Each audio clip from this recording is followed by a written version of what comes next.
시청자 여러분 안녕하십니까? 국정의 바른 소리를 전합니다. 9월 3일 화요일 KTV 대한뉴스 시작합니다.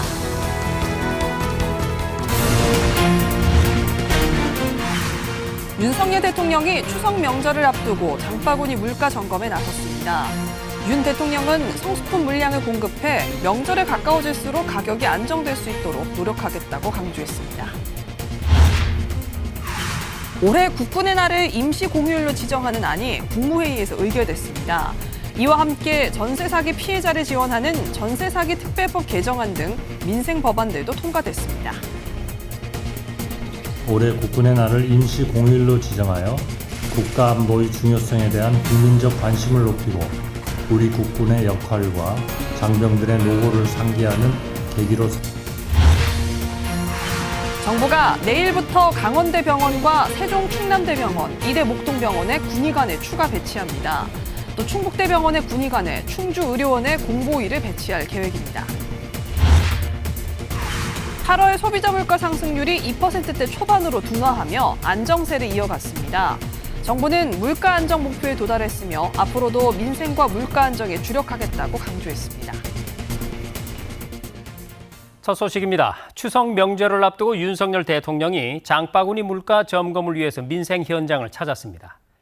윤 대통령은 성수품의 물량 공급을 통해서 가격을 내리고 있다면서 명절이 가까워질수록 가격이 안정될 수 있게 노력하겠다고 밝혔습니다. 최영은 기자입니다. 하나로마트를 찾은 윤석열 대통령이 시민들과 반갑게 인사합니다. 추석 명절을 앞두고 장바구니 물가를 직접 점검하기 위해 마트를 찾은 겁니다. 윤 대통령은 과일 판매대에 들러 주요 성수품인 사과와 배의 가격을 확인했습니다. 이어 장을 보는 시민들에게 정부 보유 비축 물량을 풀어 가격을 내리고 있다고 설명하며 명절이 가까워질수록 가격이 안정될 수 있도록 노력하겠다고 강조했습니다. 윤 대통령은 수산물, 계란의 가격도 하나하나 살폈습니다. 채소 판매대에서는 특히 송미령 농림축산식품부 장관에게 김장철까지 배추 공급 관리에 신경 써줄 것을 당부했습니다. 지금부터 시작해서 김장철까지 공급 관리를. 윤 대통령은 지난달 발표한 추석 민생 안정 주요 대책이 현장에서 잘 추진되고 있는지도 점검했습니다. 앞서 정부는 지난달 28일 추석 민생 안정 대책으로 20대 성수품을 역대 최대 규모인 17만 톤 규모로 공급한다는 계획을 발표한 바 있습니다. KTV 최영은입니다. 건군 76주년 국군의 날인 오는 10월 1일을 임시 공휴일로 지정하는 안이 국무회의에서 의결됐습니다. 국군의 날이 공휴일에서 제외된 지 34년 만인데요. 아울러서 전세 사기 피해자에게 공공임대주택을 최대 20년간 지원하는 특별법 개정안도 통과됐습니다. 이리나 기자가 국무회의 소식을 보도합니다. 정부가 한덕수 국무총리 주재로 국무회의를 열고 국군의 날을 임시 공휴일로 지정하기로 의결했습니다. 한 총리는 현재 북한의 잇따른 도발과 중동 분쟁 등 국내외 안보 상황이 매우 엄중한 시기라며 이번 임시 공휴일 지정으로 국가 안보 중요성에 대한 국민적 관심을 높이고 우리 국군의 역할과 장병들의 노고를 되새기는 계기로 삼고자 한다고 말했습니다. 튼튼한 안보는 나라의 근간이며 우리 경제를 떠받치는 버팀목입니다. 지금 이 시간에도 국가와 국민을 위해 국방의 최일선에서 구슬땀을 흘리고 계시는 우리 장병들이 국민의 성원 속에서 사기가 높아지고 사명감이 더욱 투철해질 수 있기를 기대합니다. 이번 회의에서는 다양한 민생 법안들도 의결됐습니다. 여야가 합의해 지난주 국회 본회의를 통과한 전세사기 특별법도 의결됐는데 전세사기 피해자에게 공공임대주택을 최대 20년간 지원하는 내용을 골자로 하고 있습니다. 아울러 택시 발전법과 예금자 보호법도 우선 상정돼 통과됐습니다. 이와 함께 한덕수 총리는 오는 4일부터 나흘간 부산 백스코에서 열리는 기후산업 국제박람회에 대해서도 관계부처의 빈틈없는 준비를 당부했습니다. 정부는 기후산업 국제박람회가 글로벌 기후위기 대응과 산업발전이라는 두 가지 목표를 달성하는 데 주도적인 역할을 할 수 있는 플랫폼으로 자리 잡도록 추진해 나간다는 계획입니다. 올해는 작년 행사의 성공적 개최를 발판 삼아 국제에너지기구 IEA와 공동으로 개최하여 글로벌 기후변화 대응 방안을 논의하고 원전, 청정수소 등 무탄소 에너지 확산에 대한 글로벌 지지를 확대하고자 합니다. 또 최근 헌법재판소에서 탄소중립기본법 일부 조항에 대한 헌법 불합치 판정을 내린 것과 관련해 헌법재판소의 결정을 존중하며 그 후속 조치를 충실히 이행할 것이라고 밝혔습니다. 환경부를 비롯한 관계부처는 관련 조항의 개정과 함께 탄소중립 목표 달성과 국민의 환경권 보장을 더욱 확고히 할 수 있는 방안을 찾아주길 바란다고 주문했습니다. KTV 이리나입니다. 한편 국무회의가 열린 회의장에선 색다른 풍경이 펼쳐졌습니다. 추석 민생 선물 세트와 농수산물 가공식품이 등장한 건데요. 정부는 추석을 맞아서 우리 농수산물의 소비를 촉진하기 위한 다양한 방안들을 추진합니다. 이 소식은 변차연 기자가 전해드립니다. 엄숙한 국무회의장에 알록달록한 선물 세트가 깜짝 등장했습니다. 농림축산식품부와 해양수산부가 준비한 추석 민생 선물 세트와 농수산물 가공식품입니다. 기본 1시간은 줄 서야 구매할 수 있다는 런던 베이글의 단팥 쌀 베이글, 품절 대란을 가져온 익산농협의 생크림 찹쌀떡 등이 꾸러미에 담겼습니다. 모두 우리 농어업인이 땀 흘려 생산한 농수산물로 만든 식품입니다. 오늘 준비한 간식에는 최근 쌀과 한우, 전복 등의 가격 하락에 어려움을 겪고 있는 우리 농업인들을 돕고자 하는 마음이 담겨 있습니다. 베이글과 쿠키 등은 수입 밀가루를 대체하기 위해 개발된 가루쌀, 어묵과 양갱 등은 전복과 해조류 등 우리 수산물로 만들어졌습니다. 추석 민생 선물 세트는 쌀, 한우, 조기, 전복 등 다양한 세트로 구성됐습니다. 농식품은 최대 30%, 수산식품은 최대 50%까지 할인 지원합니다. 민생 선물 세트는 전국 하나로 수협마트, 농수협몰 등을 통해 만나볼 수 있습니다. 한편 송미령 농식품부 장관은 영업천재, 강도형 해수부 장관은 1호 영업사원 명찰을 달고 등장해 눈길을 끌었습니다. KTV 변차연입니다. 정부가 응급실 운영에 차질을 겪는 대형 병원에 군의관과 공중보건의를 추가로 파견합니다. 정부는 응급실 운영이 어려운 건 맞지만 응급의료 붕괴는 사실이 아니라고 거듭 강조하고 진료 차질을 최소화하겠다고 밝혔습니다. 정유림 기자입니다.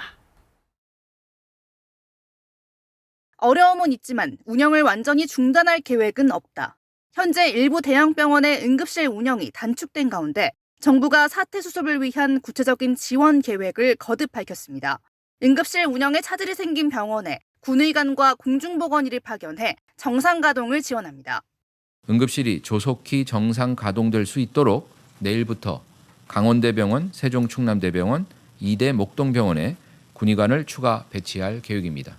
건국대 충주병원 운영 제한에 대비해서는 인근 충북대병원의 군의관을 충주의료원의 공보의를 배치해 진료 차질을 최소화하고 권역응급의료센터인 아주대병원에도 3명의 군의관을 파견합니다. 권역응급의료센터는 중증질환에 더 집중하는 구조로 전환할 것이라고 복지부는 설명했습니다.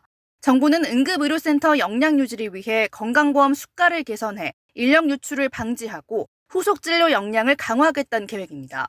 다가올 추석 연휴 전후 약 2주간을 비상응급대응 주간으로 정하고 당직 병의원을 4,000곳 이상 운영해 경증 환자를 분산하기로 했습니다.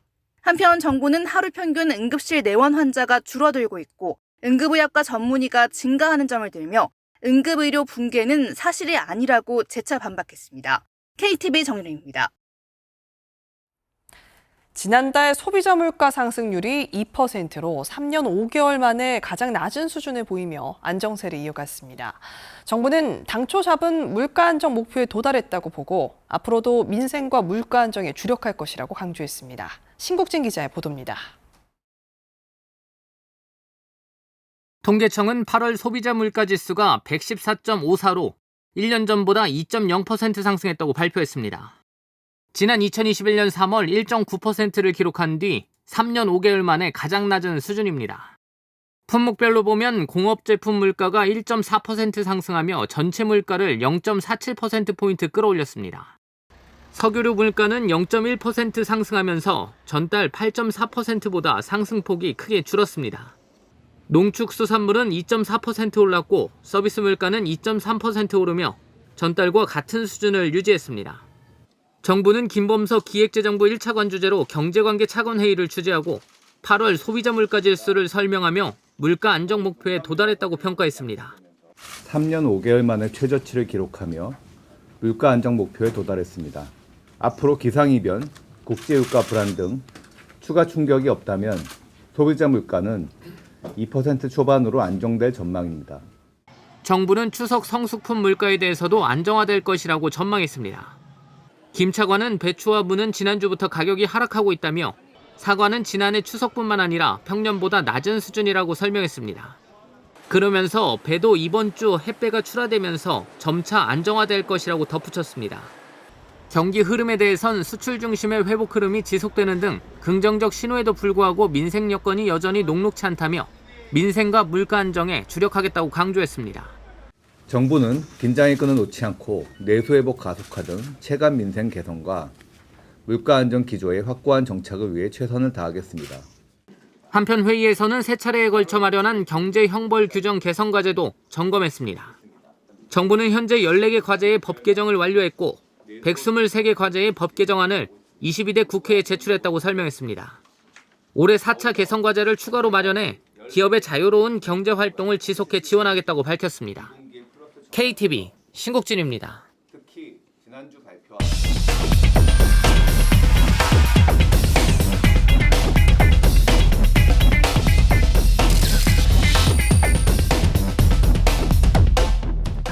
네, 뉴스의 맥 이어갑니다. 최근에 가계 대출과 그 증가 폭이 역대 최대치를 기록했습니다. 이런 상황은 개인뿐만이 아니고 국가 경제에도 큰 영향을 미칠 수 있는 문제인데요. 이 문제를 취재 기자와 함께 자세히 얘기를 나눠보겠습니다. 자, 조태인 기자, 먼저 최근의 가계 대출 상황 어떻습니까? 네, 올해 상반기 동안 가계 대출이 무려 20조 원 급증하는 등 주목받고 있습니다. 특히 지난달 시중은행들의 가계대출 증가폭이 역대 최대치를 기록했습니다. 구체적으로 살펴보면 신한은행, 하나은행 등 주요 5대 은행의 가계대출 잔액은 지난달 말 기준으로 725조 3,600억 원에 달하며 이는 전달보다 9조 6,200원가량 증가한 수치입니다. 가계대출 증가의 주요 원인은 주택 구매 수요의 급증입니다. 현재 5대 은행 주택담보대출 잔액은 전달보다 8조 9,100원가량 증가하는 등 최대 증가폭을 보였습니다. 정부는 스트레스 DSR 2단계를 시행하는 등 은행의 리스크 관리 강화를 유도할 계획입니다. 자, 조금 전에 스트레스 DSR 2단계 이런 얘기가 나왔는데 좀 어렵습니다. 이게 뭔지 설명을 좀 해주시죠. 네, DSR은 총 부채 원리금 상환 비율을 말합니다. 연소득에서 대출 원리금이 차지하는 비율로 1년에 갚아야 하는 원리금이 소득의 40%를 넘지 못하도록 규제하고 있습니다. 스트레스 DSR이란 DSR 한도를 산정할 때 미래의 금리 위험을 반영해 가산금리를 부과하는 제도입니다. 즉, DSR에 스트레스 금리를 적용해 대출 한도를 줄이고 가계대출 증가세를 억제하겠다는 목적으로 나온 제도입니다. 정부는 가계대출 증가세를 주도하는 주택담보대출을 더욱 강하게 규제하기 위해 9월 2일부터 스트레스 DSR 2단계를 시행 중인데요. 8월까지는 전국 0.3에서 0.4%포인트가 적용됐지만 이번 달부터는 수도권 1.2%포인트, 비수도권 0.75%포인트로 상향됐습니다.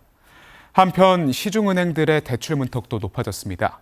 주택대출 만기를 30년으로 일괄 축소하고 투기성 자금으로 활용될 수 있는 조건부 전세자금 대출도 중단하는 등 조치가 잇따랐습니다. 특히 우리은행은 유주택자에 대해서는 수도권에 신규 주택을 구입하기 위한 주택담보대출과 전세자금 대출을 하지 않기로 했습니다. 자, 가계대출의 증가는 결국 국가 경제에도 큰 부담으로 작용할 수밖에 없는데요. 자, 조 기자, 이 스트레스 금리 적용 외에 정부가 내놓은 대책들 또 어떤 게 있을까요? 네, 정부는 먼저 주택 공급을 확대해서 집값을 안정화시키고 이 과열된 부동산 시장을 진정시키겠다고 밝혔습니다. 우선 집값 상승이 수도권 지역의 주택 공급 부족 우려로 시작된 것이라는 판단에 2028년까지 총 47만 7천 가구를 신규 공급할 예정입니다. 이미 조성 중인 3기 신도시는 이달 중 공공분양을 시행하는데요. 서울 수도권 우수 입지의 4,000호를 우선 공급한다는 계획입니다. 구체적으로 살펴보면 3기 신도시 최초로 인천 계양지구와 서울 동작구 수방사 부지에서 공공분양을 시행합니다. 이와 함께 서울 남현 공공주택지구 지구지정, 신길 15구역 도심 공공주택 복합지구 지구지정으로 서울 내 공공주택 공급을 추진할 예정입니다.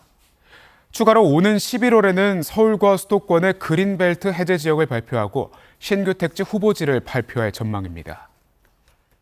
네, 지금까지 취재기자와 함께 가계대출 현황 그리고 정부의 대책을 살펴봤습니다. 조태영 기자 수고 많았습니다.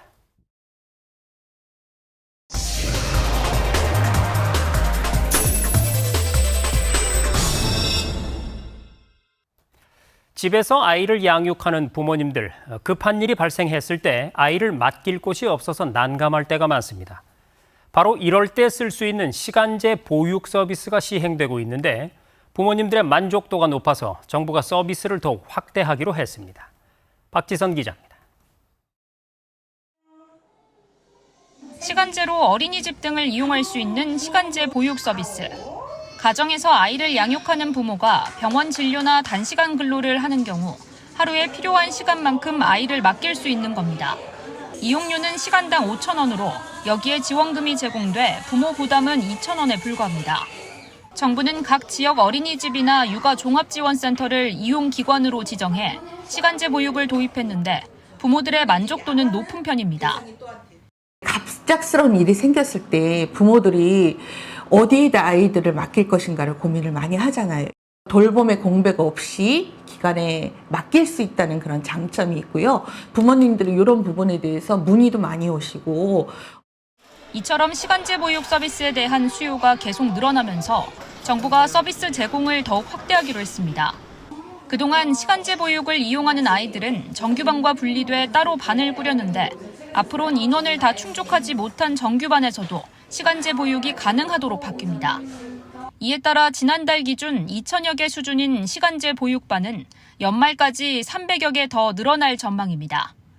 정규반에서 시간제 보육 아이들을 더 받더라도 교사 1명이 아이를 맡는 비율은 1살 영아 기준 5명을 넘지 않도록 할 예정입니다. 시간제 보육은 육아종합포털, 아이사랑 누리집이나 지역별 육아종합지원센터를 통해 신청할 수 있습니다. 정부는 이번 시간제 보육 확대로 집 근처 보육 서비스 접근성이 높아짐에 따라 부모들의 양육 부담을 크게 낮추는 데 기여할 것으로 전망했습니다. KTV 박지선입니다. 우리나라를 신규 원전 건설 우선 협상 대상자로 선정한 체코의 총리 특사가 방한했습니다. 체코 특사는 두 나라 간 포괄적인 산업협력 방안을 논의할 전망인데 방한 기간에 윤석열 대통령도 접견할 예정입니다. 문기혁 기자입니다. 24조 원 규모의 체코 원전 건설 사업의 우선 협상 대상자 지위를 확보한 팀코리아. 내년 3월 최종 계약만을 남겨두고 있습니다. 최종 계약에 앞서 페트르 피알라 체코 총리의 특사가 우리나라를 찾았습니다. 체코 특사는 이번 방한 기간 원전 건설 사업에 대한 구체적인 협의를 하고 윤석열 대통령도 접견할 예정입니다. 이번 달로 예정된 윤 대통령의 체코 방문 일정도 조율할 것으로 예상됩니다. 윤 대통령은 내년 3월 최종 계약을 위해 저부터 열심히 뛰겠다고 밝혀왔습니다. 제가 곧 체코를 방문해서 최종 계약까지 성공적으로 마무리될 수 있도록 직접 챙길 계획입니다. 원전 협력뿐만 아니라 포괄적인 산업 협력도 논의할 것으로 예상됩니다.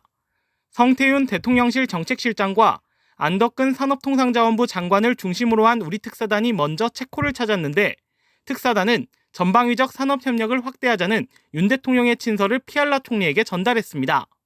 이번 원전 협력을 계기로 교역과 투자, 첨단 산업 전반으로 협력 확대가 기대되는 대목입니다.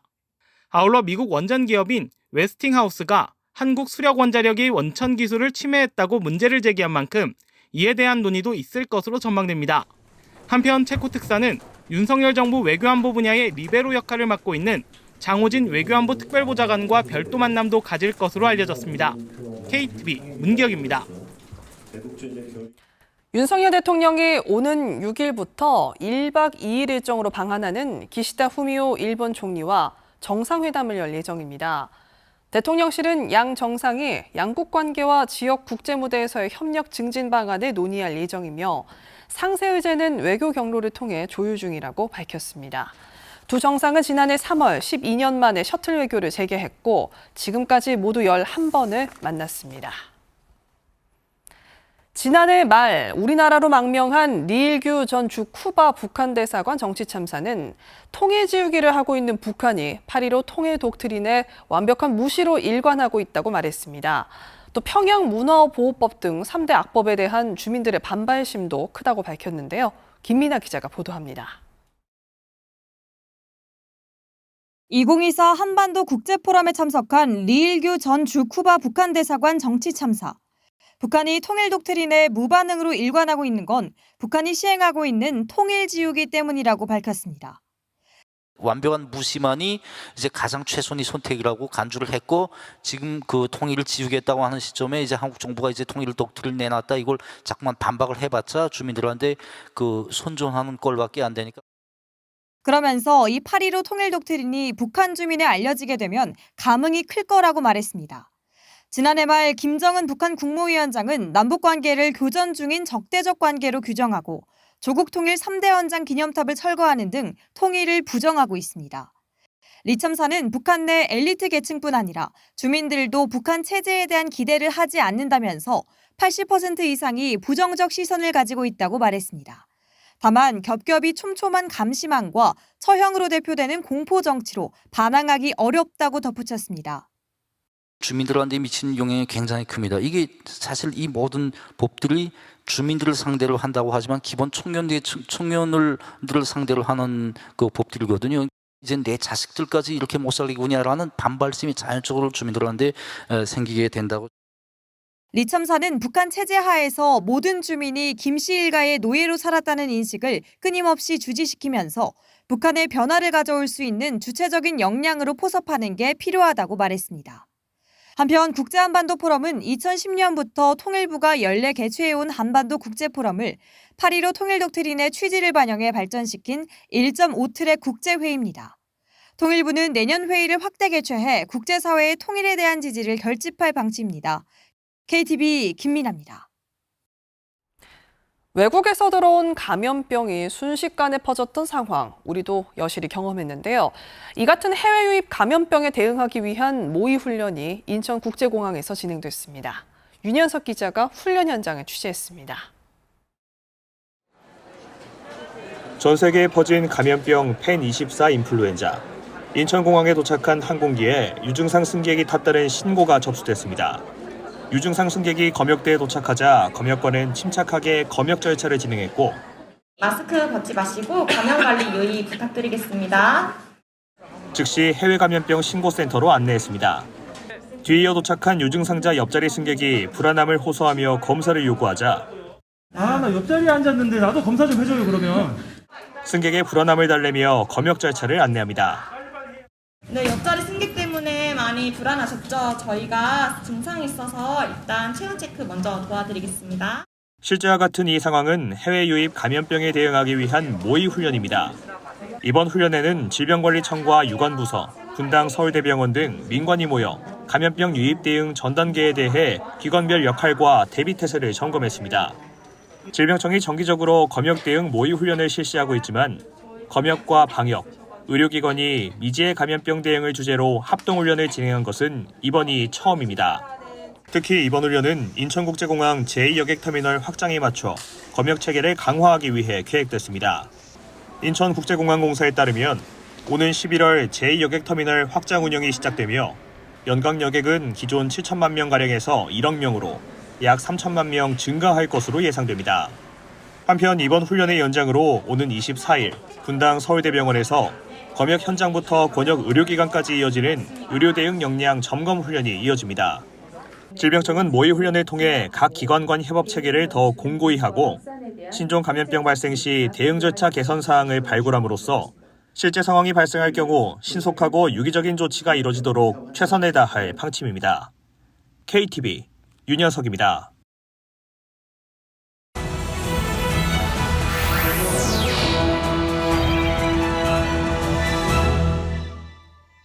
국정을 더 촘촘히 살펴봅니다. 보도자료 브리핑입니다. 6.25 전쟁 때 우리 바다에 추락한 미군 폭격기와 조종사 유해를 찾기 위해 한미가 공동 수중 조사를 실시합니다. 조사 대상은 1953년 1월경 해운대 일대에 추락한 미 제5공군 소속 B-26 폭격기 한 대와 조종사 유해입니다. 당시 미군 3명이 전사한 것으로 파악되고 있는데요. 한미 군 당국은 이달 27일까지 수중 탐지 장비를 이용해 탐색을 진행한 뒤 특이 물체가 확인되면 잠수사와 원격 조종 탐지기를 투입할 계획입니다. 이번 조사에는 국방부 유해 발굴 감식단 전문 인력과 미 국방부 잠수사, 수중 고고학자 등 22명이 참여하는데요. 한미 군 당국은 영웅들을 끝까지 책임져야 한다는 사명감으로 조사에 임하고 있다며 양국 유해 발굴 협력이 더 강화되길 바란다고 밝혔습니다. 지난달 28일부터 이달 28일까지 국내 최대 규모 소비 촉진 행사 동행축제가 열리고 있는데요. 이번 동행축제는 카드사 할인과 각종 이벤트로 더 풍성하게 즐길 수 있습니다. 먼저 착한 가격업소 가맹점에서 신한, 우리, 삼성 등 9개 카드사의 카드를 이용해 10,000원 이상 결제하면 2,000원을 돌려주고요. BC카드의 경우 중소 가맹점이나 백년 가게에서 카드 결제 시 최대 10%를 할인해줍니다. 또 KB 국민카드는 전국 10만여 곳의 상점과 전통시장 내 가게에서 10만 원 이상 카드를 쓴 고객 중 총 2,000여 명을 추첨해 24명에게 50만 원, 2,000명에게 2만 원을 환급할 예정입니다. 동행축제 기간 시장과 골목 상점과 많이 이용해서 소상공인도 응원하고 또 각종 할인 혜택도 챙기시기 바랍니다. 자녀가 갑자기 아프거나 급한 일이 있을 때 학부모가 직접 쓴 결석신고서를 학교에 제출해야 했던 불편이 사라질 전망입니다. 앞으로는 초중고 자녀 결석신고와 증빙자료 제출도 나이스 학부모 서비스에서 할 수 있습니다. 기존엔 학부모가 결석신고서를 작성하고 증빙자료를 첨부해 담임교사에게 제출해야 했지만 이젠 온라인으로 간편하게 결석신고와 증빙자료 제출이 가능해진 겁니다. 이로 인해 담임교사의 행정업무 부담도 줄어들 것으로 보이는데요. 교육부는 서비스가 안정적으로 제공되도록 사용자 지원과 점검을 강화할 예정입니다. 저소득 가구의 경제적 자립을 지원하는 근로장려금 신청이 시작됐습니다. 올해 상반기 근로소득만 있는 141만 가구가 신청 대상으로 이미 반기 신청 안내문을 모바일, 우편으로 발송했는데요. 안내문을 받았다면 오는 19일까지 모바일, PC 홈택스나 세무서 방문을 통해 신청하면 되고 장려금은 올해 12월 말에 지급될 예정입니다. 특히 올해부터는 자동 신청 대상이 65세 이상에서 60세 이상으로 확대돼 사전 동의한 45만 명은 별도 절차 없이도 근로장려금을 받을 수 있습니다. 한편 국세청은 직원이 근로장려금 신청과 관련해 금품이나 계좌 비밀번호를 요구하는 경우는 절대 없다며 사칭 보이스피싱에 주의를 당부했습니다. 지금까지 보도자료 브리핑이었습니다.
Mama said, don't give up. It's a little complicated. All tied up, no more love. And I'd hate to see you waiting. Had to have high hopes for a living. Shooting for the stars, but I couldn't make a killing. Didn't have a time, but I always had a vision. Always had high hopes. Had to have high hopes for a living. Didn't know how, but I always had a feeling I was gonna be that one.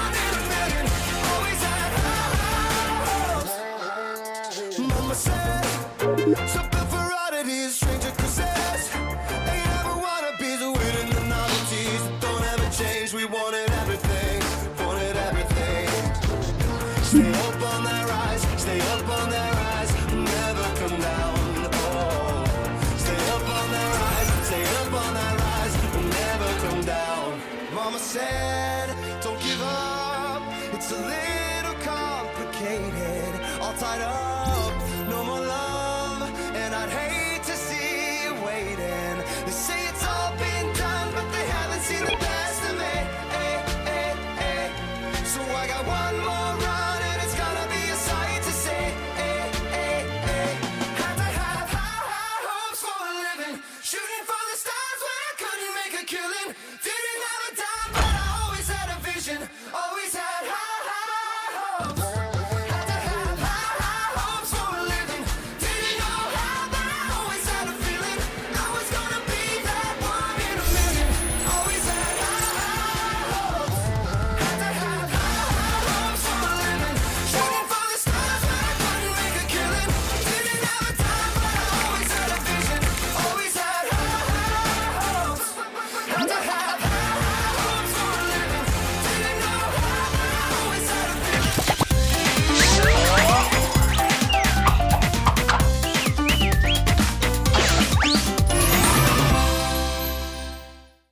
미국 서부 개척 시대에 동부의 이민자들을 서쪽으로 보내기 위한 유인책, 다름 아닌 금과 땅이었습니다. NFL 풋볼팀 샌프란시스코 49어즈의 팀명은 1849년 금광을 찾아 샌프란시스코로 온 개척자들을 기념하고 있죠. 이 골드러시뿐만 아니라 토지도 큰 역할을 했는데 1862년에 제정된 홈스테드법을 통해 5년 동안 땅을 경작한 이들은 공짜로 160에이커의 토지를 받을 수 있었습니다. 1에이커는 약 1224평이죠. 19만 5,800평의 땅을 갖게 된 겁니다.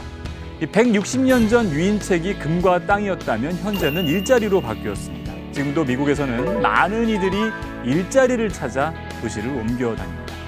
자, 그렇다면 한국은 어떨까요? 아시다시피 조선왕조 500년을 거쳐 지금까지 목적지는 서울입니다. 그 결과 대한민국은 전 세계에서 유일무이하게 전체 인구의 약 50%가 서울을 포함한 수도권에 몰려 사는 기형적인 나라가 됐습니다. 수도권 집중 문제를 해결하기 위해서 과거부터 인구 분산 정책은 꾸준히 추진돼 왔습니다. 하지만 결국 이완의 과제로 지금까지 이어져 오고 있고 급기야 지방 소멸이라는 현실적인 문제를 경험하고 있습니다. 자, 그런데 한국에서 인구 분산 정책이 유일하게 딱 한 번 제대로 성공한 적이 있습니다. 언제일까요? 1960년대 서울은 이미 포화 상태였습니다. 일자리를 찾아 밀려드는 이들을 막을 수 없었죠.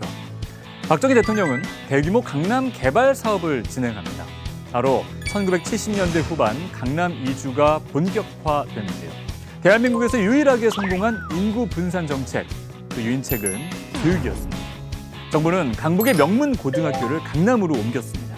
서울고, 경기고 같은 공립고등학교뿐만 아니라 휘문고 같은 사립고도 이전시켰죠. 이후 이 대책은 하락군 형성에 정말 결정적인 역할을 하게 됩니다. 대한민국에서 유일하게 인구를 분산시킬 수 있었던 방법은 바로 대학 입시였습니다. 맹모 삼천지교만큼 효과적인 방법은 없었던 거죠. 지방시대를 내건 윤석열 대통령도 이 점을 착안 교육발전 특구를 진행하고 있습니다. 물론 이 특구에서 교육받은 인재들이 전부 서울대 가겠다, 인서울 하겠다라고 하면서 서울로 가면 보루묵이죠.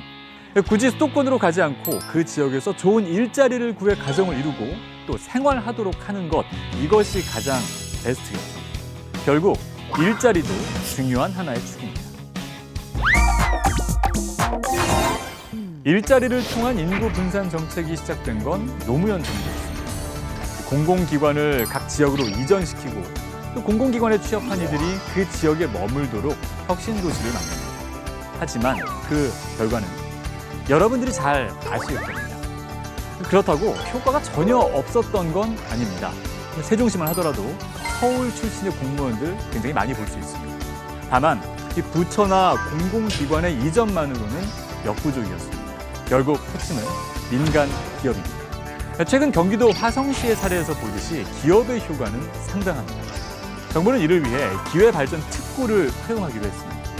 가장 눈에 띄는 건 이겁니다. 바로 상속세.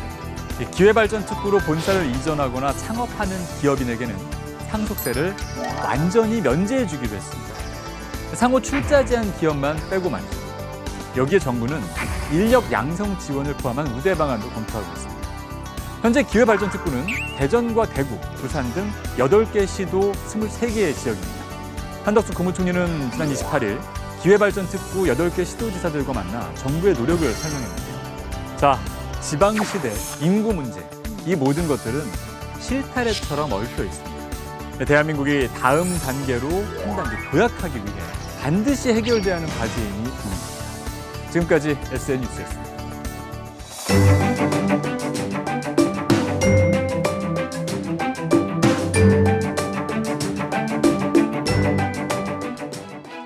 안녕하세요. K웨더 라이프스타일 예보 신지수입니다. 수요일인 내일 전국이 대체로 구름 많겠습니다. 미세먼지 농도는 좋음 수준으로 공기질 걱정도 없겠는데요. 다만 한낮의 더위는 계속되겠습니다. 아침엔 꽤 선선함이 감돌면서 내일 서울 아침 기온 22도를 보이겠지만 한낮엔 기온이 크게 올라 32도로 무덥겠습니다. 다만 모레 목요일 수도권을 비롯한 중북부에 금요일 동해안을 중심으로 비가 내리면서 낮 기온이 내려가겠는데요. 서울도 30도 이하를 보이면서 무더위가 주춤할 것으로 예상됩니다. 다음은 자세한 지역별 날씨입니다.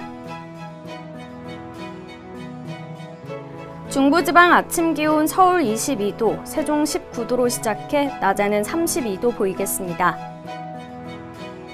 동해안 지방 강릉의 아침 기온 18도로 출발해 한낮 기온 강릉과 울진이 28도 예상됩니다.